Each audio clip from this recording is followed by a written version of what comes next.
Hi, today we're joined by Lisa Velotta, Director of E-commerce Marketplace at EA Langenfeld. Lisa, thank you so much for being here today.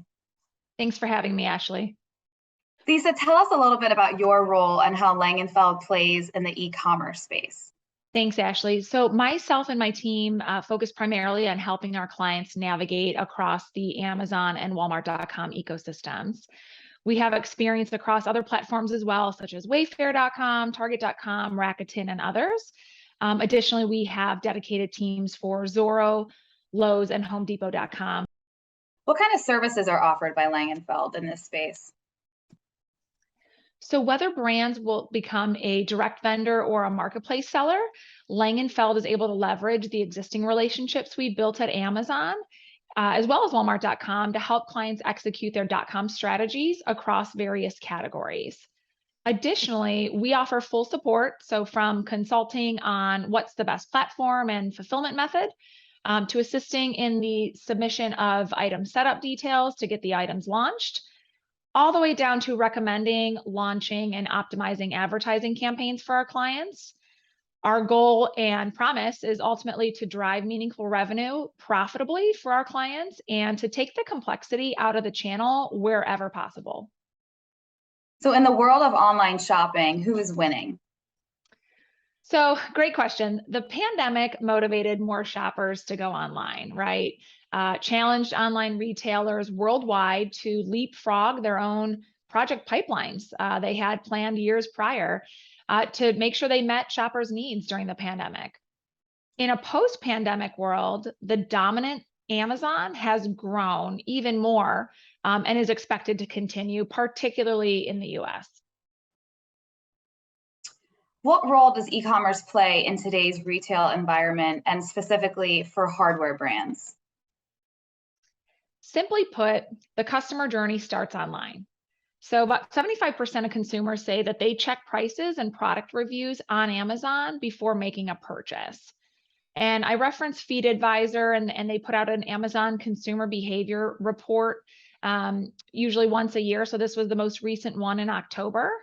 And additionally, with about 58% of consumers influenced by product ratings and reviews that have videos or photos, according to one of our partners, Jungle Scout, a marketing intelligence company, it's more critical than ever to ensure that your brand is well represented and your online presence is well managed.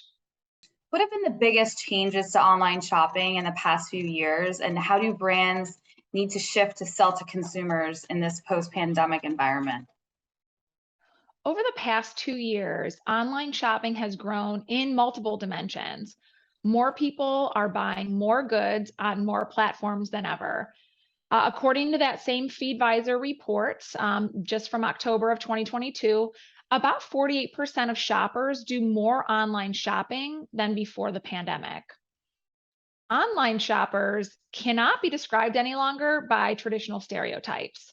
So old e-commerce shoppers have matured, and we see new e-commerce shoppers both in the older and the younger demographics with widely varying lifestyles and habits. So shoppers' expectations of e-commerce and the online shopping experience are understandably different. Delivering an optimal brand experience for the different targets on different devices is only one of the many challenges facing brands today. Keeping up with this constant evolution is another way we try to help and advise our clients to allow them to spend time on building their brands and let us do the heavy lifting within the channel. How are the rising interest rates and inflation impacting e-commerce on platforms such as Amazon? So, as expected, the global inflation that we're seeing now is and will continue to have an impact on shopper behavior. Lower prices are at the top of the list in terms of what matters most to consumers. And this price sensitivity is reported as being up 6% from last year. And while many consumers are feeling the strain of inflation and budget constraints, they continue to start their research online to help them balance both price and convenience. So while many shoppers do still prefer a one-stop shop, it's also evident that they're willing to go to another site if there's a good reason to do so. for things like exclusive products, bulk prices, specific subscription boxes, etc. All of this combined presents a retailer and brand loyalty test and presents a challenge for brands and manufacturers as the competition for digital shelf space as well as advertising is increasing and becoming more expensive. But despite all of the changes in the shopping behavior and economic shifts over the past couple of years, US consumers have kept spending. But now they're definitely showing signs of more budget conscious and spending a little differently. Lisa, thank you so much for joining us today. Folks, if you're interested in learning more about how Langenfeld can help you in the e-commerce marketplace, please reach out to us on langenfeld.com and look for Lisa Velotta. Thank you, Lisa. Thank you, Ashley.